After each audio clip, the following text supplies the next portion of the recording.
Abra sua Bíblia, queridos irmãos, no Evangelho de Marcos, capítulo 1.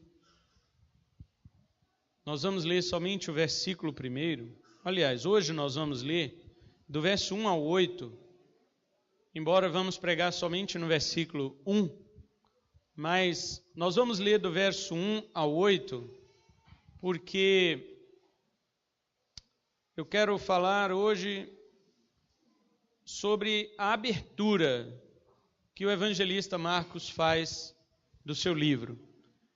Mas quando estivermos falando nesta pregação, esta pregação, ela vai até o versículo 8. Hoje nós vamos falar só a primeira parte, que é a abertura. E quando eu falar toda esta pregação, que é até o versículo 8, eu quero que os irmãos sempre pensem sobre a preparação para a chegada do evangelho. De que maneira Deus preparou a chegada do evangelho através da pessoa de Cristo Jesus. Vamos ler então do verso 1 ao 8, e hoje vamos ficar apenas no verso 1. Princípio do evangelho de Jesus Cristo, Filho de Deus. Conforme está escrito na profecia de Isaías: eis aí, envio diante da tua face o meu mensageiro, o qual preparará o teu caminho. Voz do que clama no deserto, preparai o caminho do Senhor, endireitai as suas veredas. Apareceu João Batista no deserto, pregando batismo de arrependimento para a remissão de pecados. Saíam a ter com ele toda a província da Judéia e todos os habitantes de Jerusalém, e confessando seus pecados, eram batizados por ele no rio Jordão. As vestes de João eram feitas de pelos de camelo. Ele trazia um cinto de couro e se alimentava de gafanhotos e mel silvestre. E pregava dizendo: após mim vem aquele que é mais poderoso do que eu, do qual não sou digno de, curvando-me, desatar-lhe as correias das sandálias. Eu vos tenho batizado com água, ele, porém, vos batizará com o Espírito Santo. Amém? Os irmãos podem se assentar.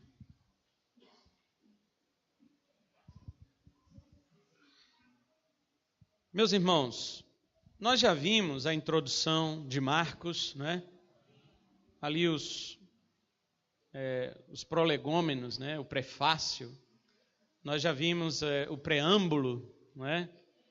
Ou como diriam os filósofos, nós já vimos as propedêuticas, né?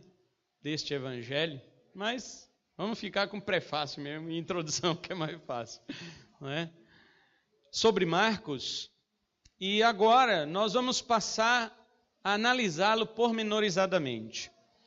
O evangelista, ele faz uma introdução completamente diferente dos outros 3 evangelistas. Mateus, ele fala da genealogia do rei.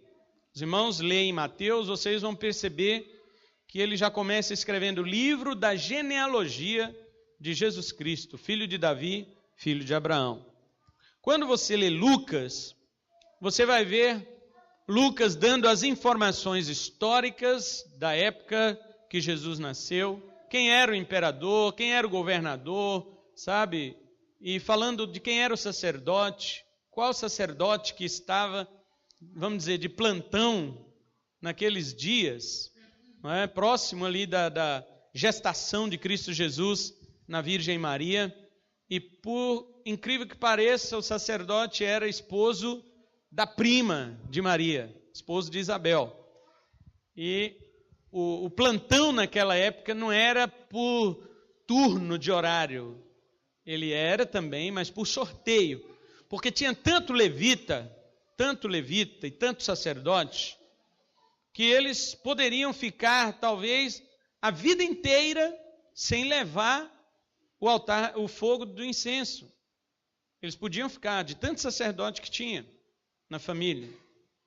Então, o turno era feito por famílias, mas as famílias eram sorteadas. E naquela ocasião aconteceu de ser sorteado a família de Zacarias, o esposo de Isabel, que era prima da Virgem Maria. E ali que ele foi oferecer o incenso para Deus. E o anjo Gabriel apareceu para ele lá no templo, não é? E fez a promessa de quem? Do nascimento do seu filho João Batista. Então Lucas começa o seu evangelho falando do nascimento do primo segundo de Jesus, que era João Batista. João, quando ele começa o seu evangelho, ele começa falando da eternidade de Cristo. Ele diz, no princípio era o verbo estava com Deus, ou seja, isso é uma coisa eterna. Isso não é algo daqui. João está dizendo, eu não quero me referir a como Jesus nasceu. Isso eles já fizeram. Eu vou me referir a este que nasceu aqui, mas que é eterno, cujos dias não podem ser contados, são desde a eternidade. Miqueias 5, verso 2 fala sobre isso. Já o evangelista Marcos, quando ele vai iniciar seu evangelho, ele nem fala do nascimento de Jesus, nem fala da eternidade de Jesus. Como nós vimos, Marcos está escrevendo aos crentes romanos, e os romanos eram práticos. Vamos direto no assunto. Então ele começa, princípio do evangelho de Jesus Cristo, Filho de Deus. Conforme está escrito lá em Isaías, Deus enviou um homem chamado João, e assim aconteceu. Ele vai direto no assunto, não é? Ele mostra que a chegada do Cristo, do Messias, é precedida por um anunciante. Assim como a chegada de um rei na cidade era precedida por um anunciante, por um arauto. Um arauto proclamava à cidade a chegada de um rei. Assim também Marcos faz. Antes de falar sobre Jesus, ele vai falar sobre um homem que apareceu no deserto, chamado João Batista. Este homem era aquele que cumpria a profecia do Antigo Testamento, dizendo que o caminho do Senhor deveria ser preparado. Isto é, antes que o Senhor viesse, alguém deveria preparar o seu caminho. E ali, o evangelista Marcos vai falar sobre João, o Batista. Ele cumpria profecias. A chegada dele, de João, prepararia o caminho do Senhor, conforme nós vamos ver neste sermão. A chegada do Filho de Deus deve ser antecedida por um anúncio, e um arauto deve se encarregar de trazer a mensagem da chegada do rei. Mas vamos ver, antes de falar sobre João, vamos ver somente esta abertura que o evangelista Marcos faz no verso 1. Antes de falar sobre João, antes de falar sobre Jesus, ele coloca o título ou a entrada, a abertura do seu evangelho. E ele diz, princípio. Esta palavra não tem nada a ver com o princípio de Gênesis, que fala do princípio da criação, e também não tem nada a ver com o princípio de João, que fala da eternidade de Jesus. Mas Marcos, quando ele diz princípio, ele apenas quer dizer, aqui começa o evangelho de Jesus Cristo. Esta é uma das indicações que os estudiosos têm para entender que Marcos foi o primeiro a escrever o evangelho, e não Mateus, nem Lucas e nem João, como sabemos que João foi o último a escrever, porque foi o último apóstolo a morrer. Então ele deixou para escrever depois que todos os demais apóstolos já tinham morrido. Mas o evangelista Marcos, ele, como é possivelmente o primeiro a escrever um evangelho, ele coloca esta palavra, princípio. Mas eu não sabia, mas estudando sobre os comentaristas e estudiosos do evangelho de Marcos, eu vi que existe muita controvérsia sobre o sentido desta palavra princípio. Por que princípio do evangelho? Este princípio está relacionado à maneira que vem João Batista ou está relacionado à maneira que vem Jesus? Isto ficou em discussão entre os estudiosos do evangelho de Marcos. Mas, como nós podemos perceber, e bem está dividido na sua Bíblia, se a sua Bíblia for da versão atualizada, o verso 1 ele está completamente isolado dos demais versículos. Ou seja, ele de fato é uma abertura que o evangelista dá para o seu escrito. Alguns tentam ligar com o verso 2 como se o princípio do evangelho de Jesus fosse o cumprimento da profecia do Antigo Testamento. Mas nós vamos ver, a partir do domingo que vem, que o versículo 2 está ligado ao 4. Só para você perceber. Conforme está... Olha o verso 2 aí comigo. Conforme está escrito na profecia de Isaías, aí pula para o 4. Apareceu João Batista no deserto. Se você pular a profecia de Isaías que Marcos está citando, você vai ver que o verso 2 se refere ao 4. E quem é o personagem do verso 4? João Batista. Então, para você entender, você tem que isolar um pouco o texto parentético, aquele que está entre parênteses, na sua mente. Conforme está escrito na profecia de Isaías, aí você pula a profecia para saber o que é conforme a profecia. Apareceu João Batista no deserto. Então o verso 2 se refere a João Batista e não a Jesus. Obviamente que Jesus Cristo também, ele é o cumprimento do Antigo Testamento. Mas o versículo 1, ele isola completamente do restante do capítulo.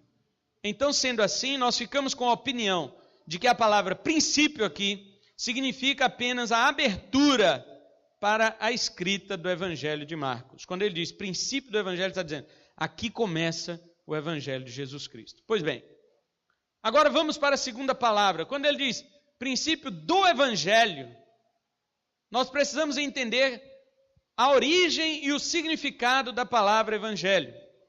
A palavra Evangelho, ela é de origem grega, a palavra euangelion, e ela significa boas novas ou boas notícias. Esta palavra foi muito usada pelos generais romanos quando eles enviavam os seus mensageiros ao imperador, notificando o imperador de uma grande conquista pelo seu exército de mais um território que seria agora anexado ao Império Romano. Então, o general saía com uma legião, 6.000 soldados, ou saía com o exército inteiro, conquistava uma terra, um certo povo que estava distante, e agora anexava aquela nação ao Império Romano, e mandava um mensageiro ao imperador, lá em Roma, dizendo as palavras de vitória. Estas palavras de vitória do seu exército, que chegavam aos ouvidos do imperador, é que eram chamadas de evangelho.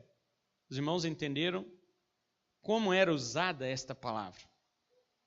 Mas como agora nós vamos ver no Evangelho de Marcos, o verdadeiro evangelho, as verdadeiras boas novas, não é aquilo que os generais enviavam para os seus reis, mas o anúncio do que o Rei dos Reis veio trazer.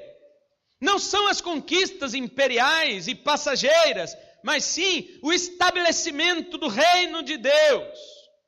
O evangelho que Marcos está dizendo, o princípio do evangelho, não é o anexo de uma conquista de povos, mas é uma conquista de corações. Não é subserviência de um povo a outro povo, mas são vidas transformadas pelo poder deste anúncio.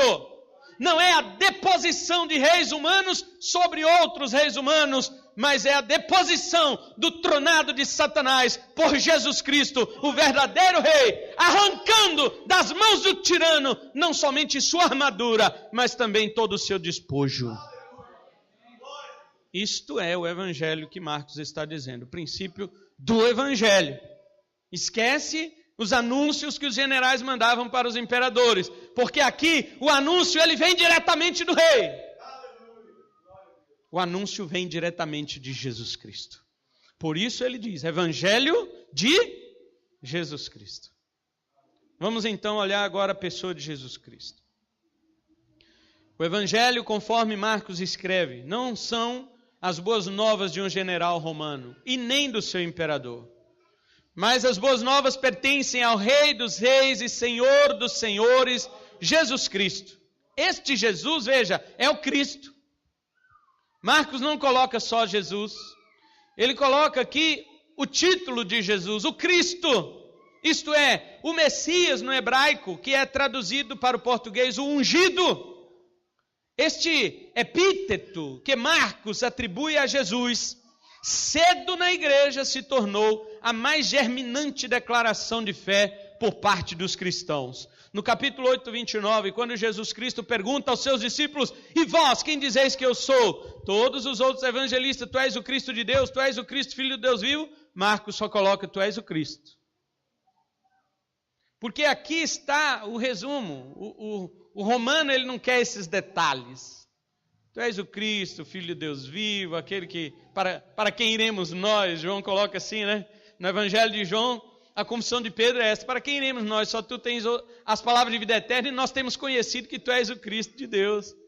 Lucas diz: tu és o Cristo de Deus. Mateus diz: tu és o Cristo, Filho de Deus vivo. Mas Marcos é resumido, ele coloca: tu és o Cristo.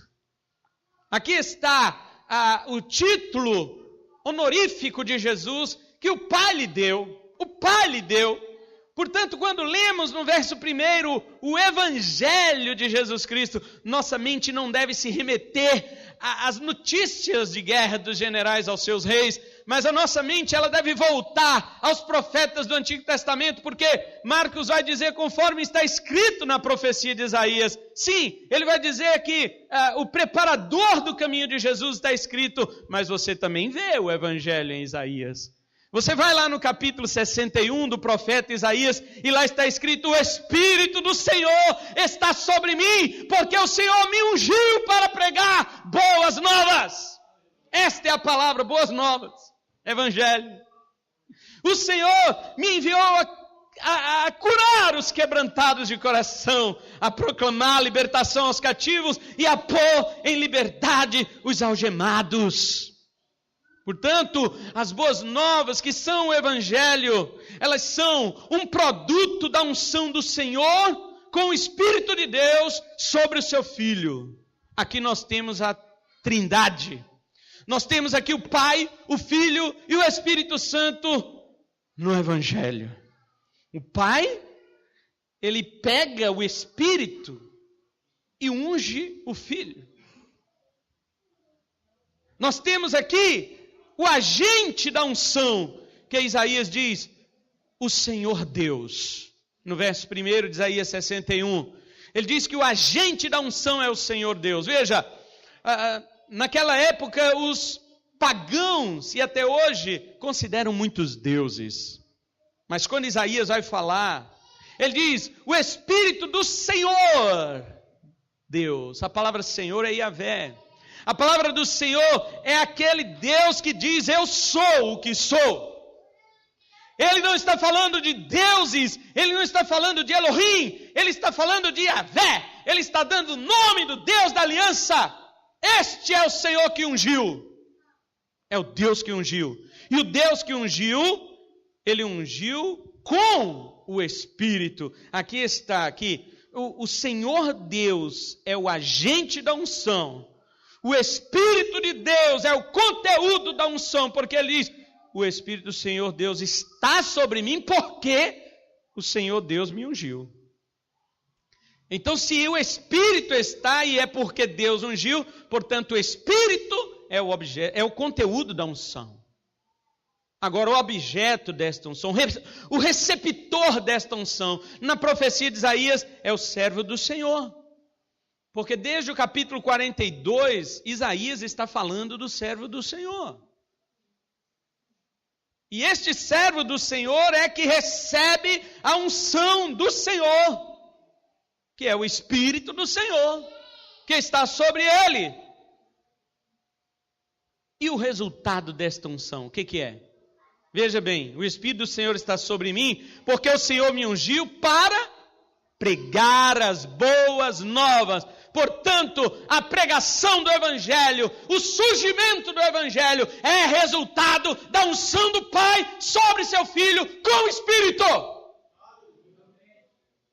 Isto é o Evangelho. O Evangelho é o produto da unção do Pai sobre o seu Filho com o Espírito Santo. E o apóstolo Pedro, ele entende perfeitamente isto, quando ele está na casa do centurião Cornélio, e ali ele está pregando o Evangelho para aquela família, e ele diz, na pregação do seu Evangelho, ali naquela casa, ele diz, olha, ele começa assim, presta atenção, irmãos. Pedro está pregando e dizendo o seguinte na casa de Cornélio, ele diz: agora reconheço na verdade que Deus não faz acepção de pessoas. Pelo contrário, em qualquer nação, aquele que o teme faz o que é justo e aceitável. Esta é a palavra que Deus enviou aos filhos de Israel, anunciando-lhes o evangelho da paz por meio de Jesus Cristo. Pedro diz: este é o Senhor de todos. Vós conheceis a palavra que se divulgou por toda a Judéia, começando desde a Galileia, porque era lá que Jesus morava, depois do batismo que João pregou, que nós vamos ver aqui domingo que vem. E ele diz assim: que era esta palavra? O que foi que vocês ouviram? E ele diz no verso 38, como Deus, o Pai, ungiu a Jesus de Nazaré, o Deus Filho, com Espírito Santo e poder, o qual andou por toda parte fazendo bem e curando a todos os oprimidos do diabo, porque Deus era com ele. Este é o Evangelho. É a unção de Deus Pai sobre Deus Filho com o Deus Espírito Santo. E o resultado disso é o quê? Surgimento do Evangelho. E com o surgimento do Evangelho o que vem? Vem que os quebrantados de coração são curados. Vem que os cativos são libertos. Vem que os algemados, eles são postos em liberdade. E você, indo para Isaías e vendo as demais características, os demais efeitos do Evangelho das boas novas, ele diz ainda mais. Ele diz que o ano aceitável do Senhor é proclamado, o dia da vingança do nosso Deus, os que choram são consolados, os que estão de luto, é colocado uma coroa na cabeça dele em vez de cinzas. Óleo de alegria é derramado em vez de lágrimas de pranto. Vestes de louvor em vez de um espírito angustiado. Para quê? Para que eles sejam chamados carvalhos de justiça, plantados pelo Senhor para a sua glória. Ou seja, tudo vem de Deus e volta para Deus. A glória pertence ao Senhor. Mas Deus é glorificado quando o Evangelho é pregado. Deus é glorificado quando vidas são libertas. Deus é glorificado quando os cegos veem. Deus é glorificado quando as algemas são quebradas, os demônios são expulsos e as pessoas se tornam filhos de Deus. Isto é o Evangelho que a nossa mente deve lembrar quando nós lemos Marcos, capítulo 1, verso 1.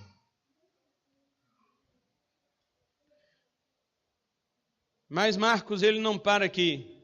Leia na sua Bíblia para você ver. No verso 1 ele ainda diz que esse Jesus Cristo é Filho de Deus. Filho de Deus. Marcos agora está arriscando.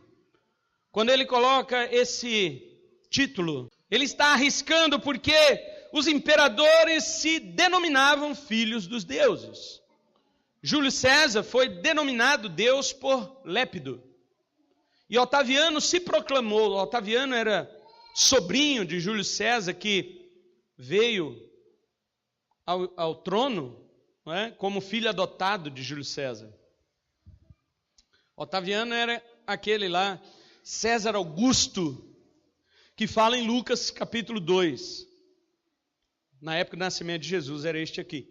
E a história diz que ele, Otaviano, que é o mesmo César Augusto, ele se proclamou filho de Deus. E é bem nesta época em que os imperadores romanos exigem ser adorados e reconhecidos como deuses ou filhos dos deuses, é que Marcos escreve o seu evangelho proclamando contra toda Roma que o Filho de Deus é Jesus Cristo. O Filho de Deus não é imperador, não é Júlio César, não é César Augusto, não é Tibério, que havia até morrido quando Marcos escreveu este evangelho. Depois veio Calígula, que reinou pouco tempo, e depois o imperador Cláudio César, possivelmente na época deste Cláudio, como vimos na semana anterior, é que Marcos tem escrito o evangelho. Estes homens, eles eram chamados filhos dos deuses. Existe uma carta de Plínio, um dos governadores da Bitínia, que o imperador Trajano, no ano 100, colocou ele lá. E no ano mais ou menos 113, ele escreveu uma carta para o imperador Trajano, dizendo para ele assim: olha, imperador, de fato nós temos procurado cumprir a vossa vontade aqui na Bitínia. Mas quero notificar ao Senhor que esses cristãos, eles já cresceram como praga, eles já estão no mundo inteiro, eles já invadiram até mesmo Roma, eles estão em todos os lugares, e nós temos feito contra eles as tuas ordens, ó rei, que o Senhor tem dado ordens de nós interrogarmos estes cristãos primeiro, para saber se de fato eles são cristãos. Primeiro nós fazemos as perguntas e dizemos: você é cristão? E ele diz sim, e então nós perguntamos: você declara que César é Senhor? E eles dizem: não, César é Senhor, mas Jesus é o Senhor dos senhores. E então nós o torturamos e dizemos: mas César é filho de Deus? E ele: não, Jesus Cristo somente é filho de Deus.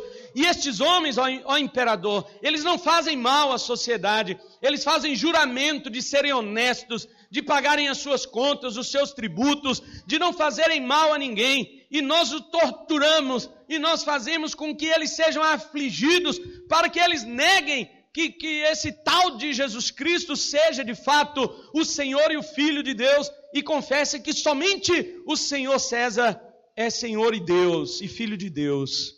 Mas eles não negam, imperador. E eu tenho visto velhinhas, ele escreve das diaconisas, ele fala, há umas velhas lá que são chamadas de ministras, porque a palavra grega ministro significa diácono.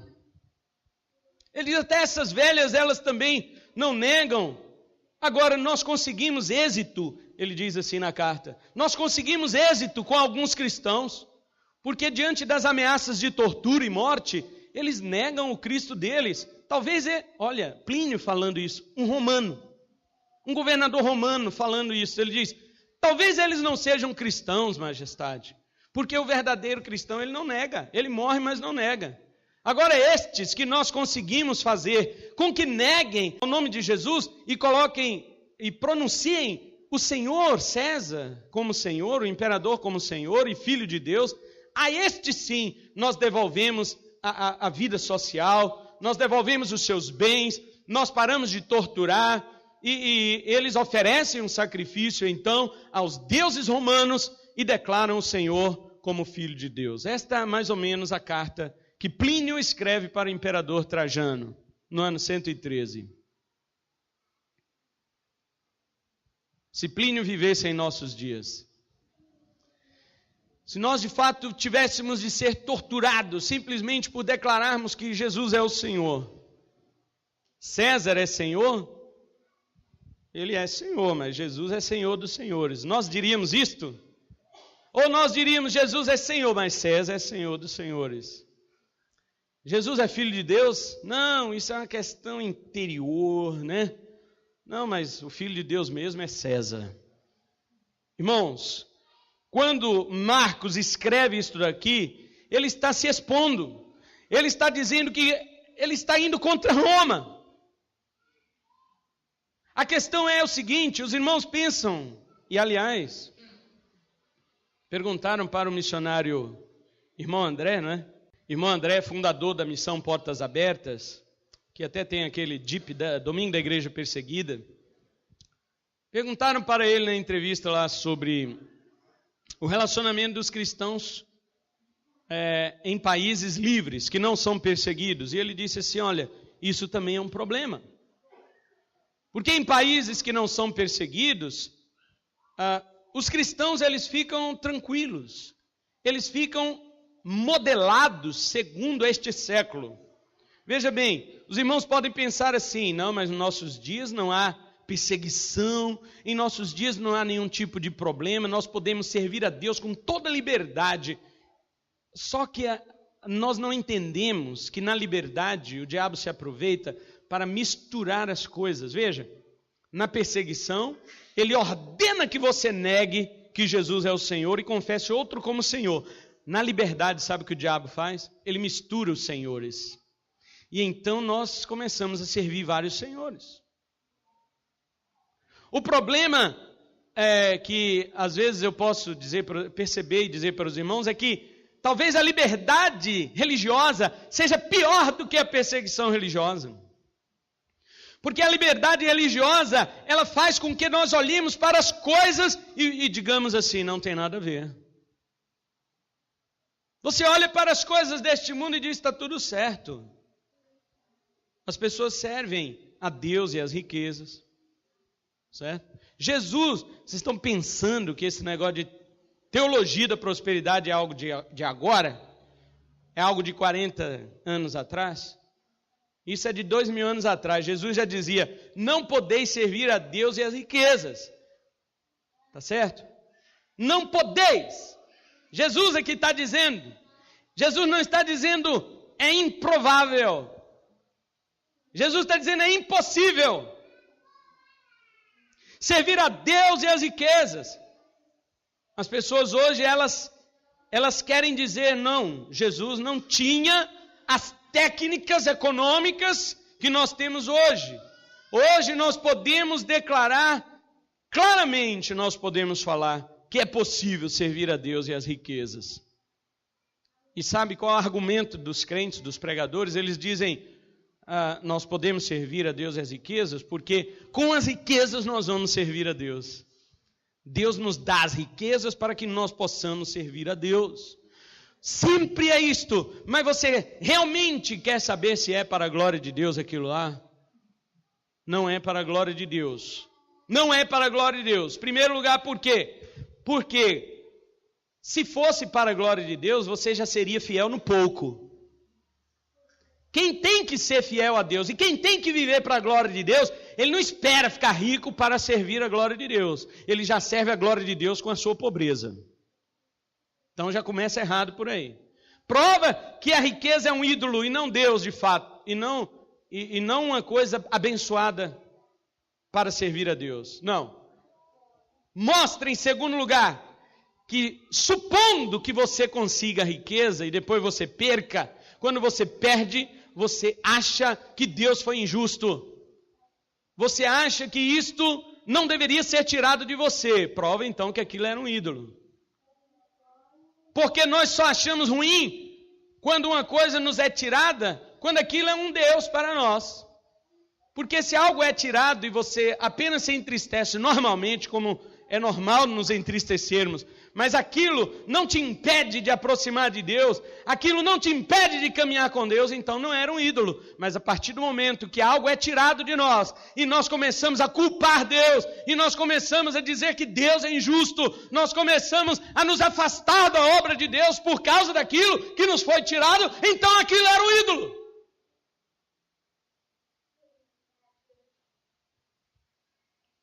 As pessoas hoje elas não sabem, jamais saberão administrar estas questões.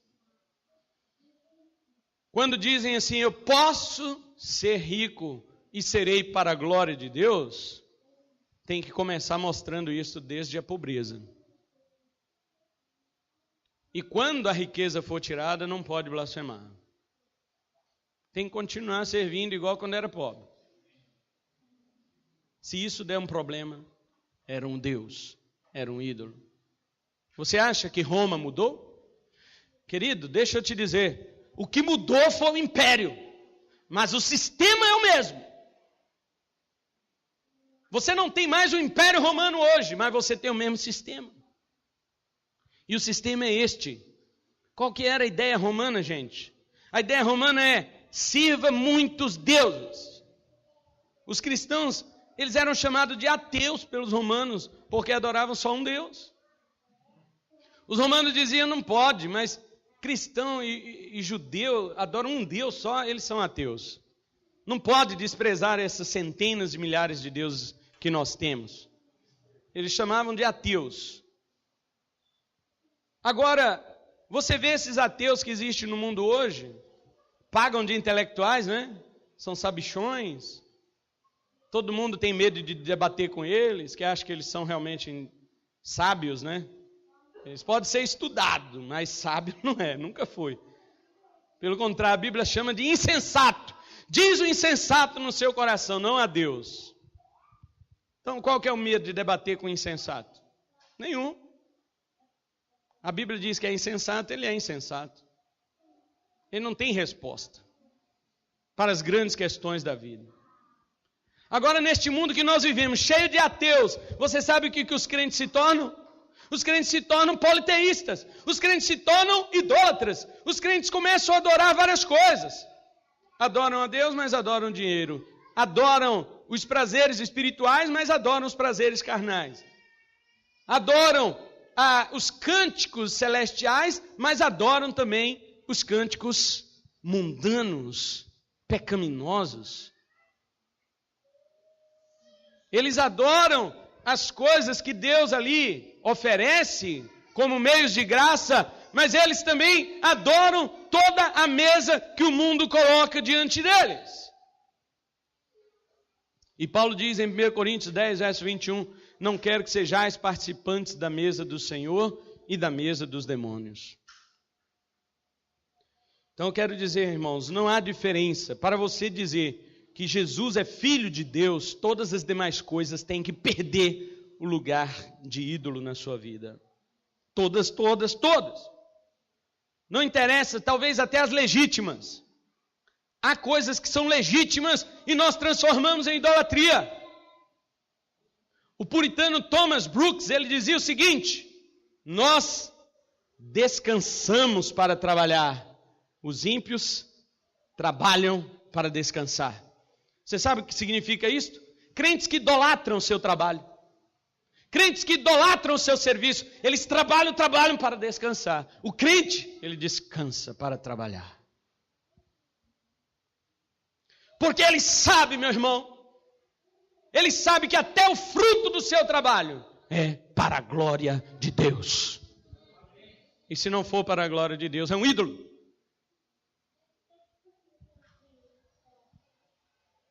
A declaração permanece. A pergunta ainda: quem é afinal o Senhor? É César ou Jesus? Declarar que Jesus, e somente Ele, é Senhor e Filho de Deus, pode custar a vida de um discípulo. Mas eles não temem isto. Sua vida não é preciosa. Eles a entregam por amor daquele que também, por amor, entregou sua vida por eles. E você acha, ou nós achamos, que o fato de termos liberdade religiosa é tão bom porque não custa a nossa vida. Tudo bem, não custa. Vamos arranjar a frase, vamos melhorar a frase. Ela não custa o nosso sangue, mas a nossa vida pode custar. Porque Jesus falou que quem amar esta vida, perdê-la-á. Quem amar esta vida, perde a outra. Mas quem por amor de mim do Evangelho aborrecer esta vida, salvará a outra. Pode não custar o sangue, mas pode custar a vida.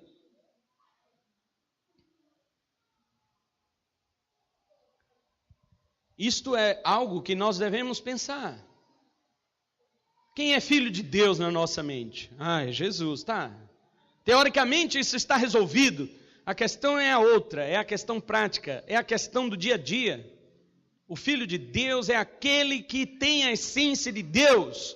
Quando Marcos diz filho de Deus, ele está falando da natureza divina de Jesus. Sendo filho, ele carrega a genética do Pai. Os teólogos patrísticos, até o 6º século, eles chamavam essa doutrina de homoousios. Esta palavra grega significa a mesma essência, a mesma natureza. E eles distinguiam da palavra hipóstasis, que significa a pessoa. Portanto, Pai, Filho e Espírito Santo têm uma essência, que é a essência divina. Mas eles são hipóstases diferentes, são pessoas diferentes. O grande teólogo que arranjou essa doutrina, que organizou, foi Basílio o Grande. E ele defendeu não somente que Cristo tinha a mesma natureza do Pai, como também esclareceu a questão da relação de Cristo com o Pai. Embora tenha a mesma essência, ou seja, são divinos, mas a relação entre eles é que um é pai e o outro é filho. Então, Jesus Cristo se relaciona com Deus como um filho se relaciona com o Pai.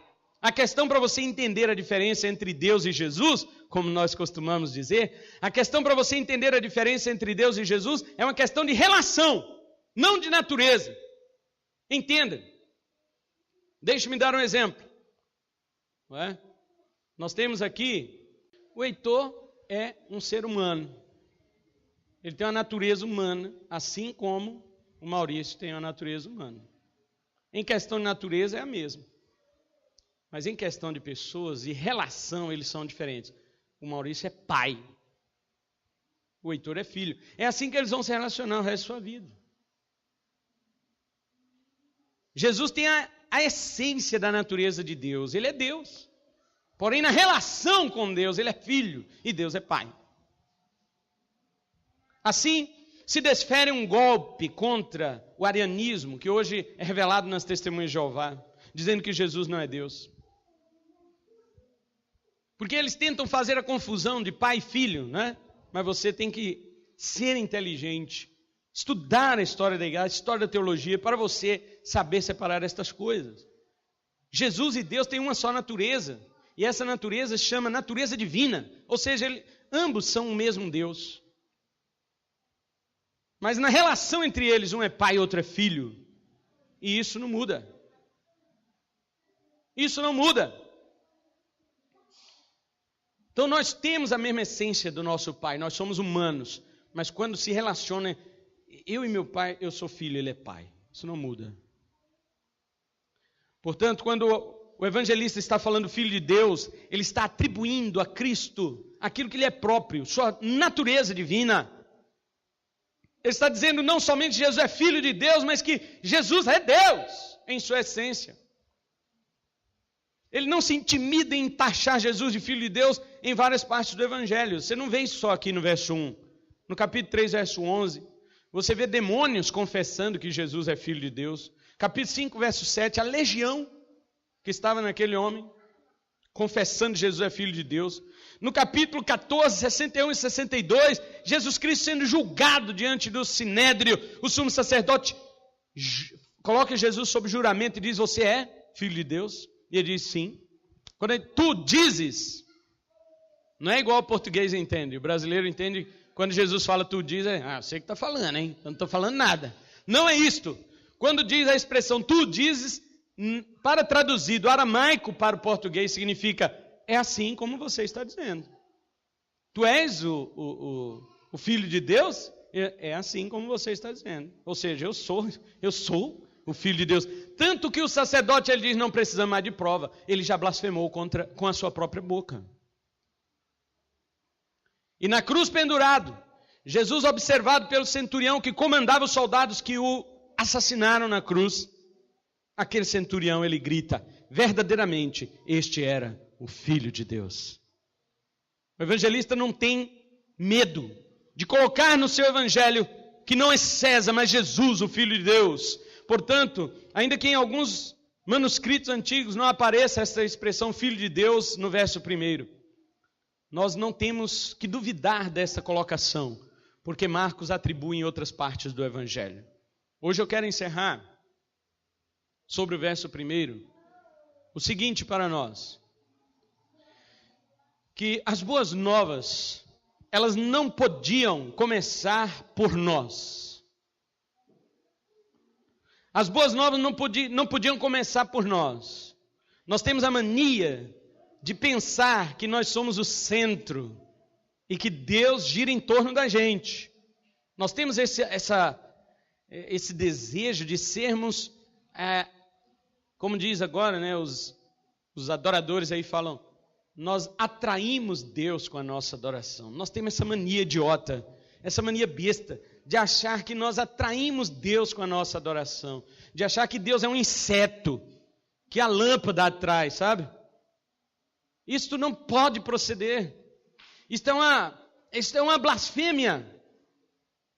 O evangelho não pode proceder de nós, pois se o evangelho são boas novas para quem está lascado, perdido e condenado, como que pode proceder a gente? Se a gente é que estava assim. Se a gente que estava condenado, como que o evangelho pode começar conosco? Alguém que não está nesta situação é que proclama para quem está. Quem está morrendo afogado e chega um salva-vidas, é o salva-vidas que proclama o salvamento para aquele homem que está morrendo afogado. Não é o afogado que, em meio a borbulhas de água, ele diz assim, eu tenho uma boa notícia para você, salva-vida. Não, É o salva-vida que chega e diz: eu tenho uma boa notícia, eu vou te tirar daí. Quem está em situação oposta é que pode proclamar o que é uma boa notícia. Todos os homens estavam afogados, eles não estavam morrendo, eles, diz a Bíblia, estavam mortos já em seus delitos e pecados. Portanto, a proclamação do Evangelho, ela só pode vir daquele que está vivo e vivo para sempre. Jesus Cristo proclama o Evangelho para homens perdidos, mortos. E ele diz no túmulo dos que ele vai salvar, ele diz: eu tenho uma boa notícia. E chama cada um pelo nome.